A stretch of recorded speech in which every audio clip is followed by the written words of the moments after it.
بسم اللہ الرحمن الرحیم۔ حجاز مقدس میں ایک دفعہ قحط پڑا، آسمان نے بارش برسانا اور زمین نے اناج اگانا بند کر دیا، گھروں میں چولہے ٹھنڈے پڑ گئے اور لوگ فاقہ کشی پر مجبور ہو گئے۔ اسی اسنا میں عرب کے ایک مشہور تاجر کا 1000 اونٹوں پر محیط تجارتی قافلہ مدینہ منورہ میں داخل ہوتا ہے۔ تو صبح صبح مدینہ منورہ کے سارے تاجر ان کے گھر میں گئے اور انہیں کہا کہ آپ یہ مال تجارت ہمیں فروخت کر دیں، ہم 10 پر 12 یا 10 پر 15 کے حساب سے منافع دینے کے لیے تیار ہیں۔ تو انہوں نے جواب دیا مجھے اس سے زائد منافع کی امید ہے۔ تو ان تاجروں نے جواب دیا شہر کے سارے بڑے تاجر یہاں پر موجود ہیں، اس سے بڑھ کر منافع آپ کو یہاں کوئی بھی نہیں دے گا۔ تو انہوں نے جواب دیا میں اس ذات کو یہ مال دوں گا جس کا یہ وعدہ ہے کہ وہ ایک کے بدلے میں کم از کم 10 کا درجہ عطا کرتا ہے۔ اور انہوں نے ان تاجروں سے کہا کہ آپ کے سامنے آپ کو گواہ بنا کر میں اعلان کرتا ہوں کہ یہ سارا مال تجارت بغیر قیمت اور بغیر نفع کے میں اللہ کی راہ میں خرچ کرنے کا اعلان کرتا ہوں۔ یہ الفاظ خلیفہ ثالث حضرت عثمان ابن عفان رضی اللہ تعالیٰ عنہ کے، اور یہ دور عہد صدیقی کا دور ہے۔ اسی لیے آپ صلی اللہ علیہ وسلم نے انہیں اس دنیا میں جنت کی خوشخبری دی، اور یہ خوشخبری ہر اس شخص کے لیے ہے جو کسی بھی مشکل وقت میں اللہ کی راہ میں اپنے مال کو غریبوں، یتیموں، مسکینوں اور بے روزگاروں پر خرچ کرے گا۔ آج بھی اس ملک میں امت مسلمہ پر بہت مشکل حالات ہیں، منڈیاں، دکانیں، بازار، فیکٹریاں سب کچھ بند ہے، ٹریفک کا پہیہ بھی جام ہے، اور اس ملک میں ہزاروں لاکھوں لوگ ایسے ہیں جو دن کو کماتے ہیں تب جا کر گھر میں رات کو ان کا چولہا جلتا ہے۔ اسی لیے آپ صلی اللہ علیہ وسلم نے فرمایا تھا جو شخص یہ چاہتا ہے کہ اس سے بیماری، وبا اور مصیبت دور ہے، اسے چاہیے کہ وہ اللہ کی راہ میں خرچ کرے۔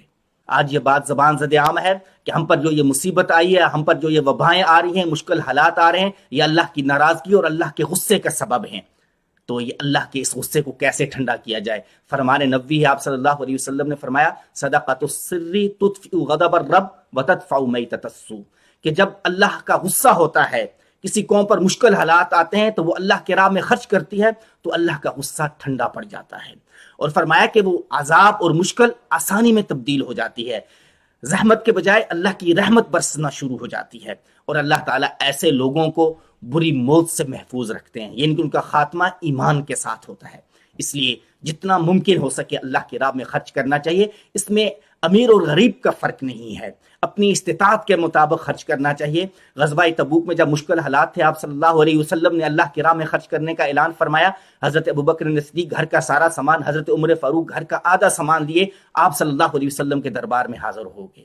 اسی اسنا میں ابو عقیل انصاری نام کے ایک صحابی ہیں جن کے گھر میں خرچ کرنے کے لیے کچھ بھی نہیں ہے، پوری رات یہودی کے باغ میں پانی دیتے ہیں، چند کھجوریں ملتی ہیں، آدھی کھجوریں گھر میں فاقہ مٹانے کے لیے دیتے ہیں اور آدھی کھجوریں دربار رسالت میں لے کر حاضر ہو جاتے ہیں۔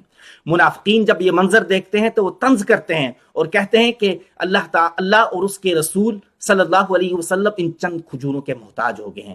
آپ صلی اللہ علیہ وسلم نے ان کے ہاتھ سے وہ کھجوریں لی اور اس ڈھیر کی اوپر رکھ دی جس میں درم اور دینار بھی تھے، اور آپ صلی اللہ علیہ وسلم نے فرمایا اللہ تعالیٰ نے ان کھجوروں کا ثواب اتنا بڑھایا ہے کہ اود کے پہاڑ کے برابر سونا خرچ کرنے سے بھی زیادہ اللہ تعالیٰ نے اس کا ثواب انہیں عطا کیا ہے۔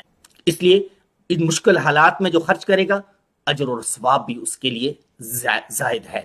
اللہ تعالیٰ سے دعا ہے کہ اللہ تعالیٰ ہمیں اللہ کی راہ میں خرچ کرنے کی توفیق عطا فرمائے۔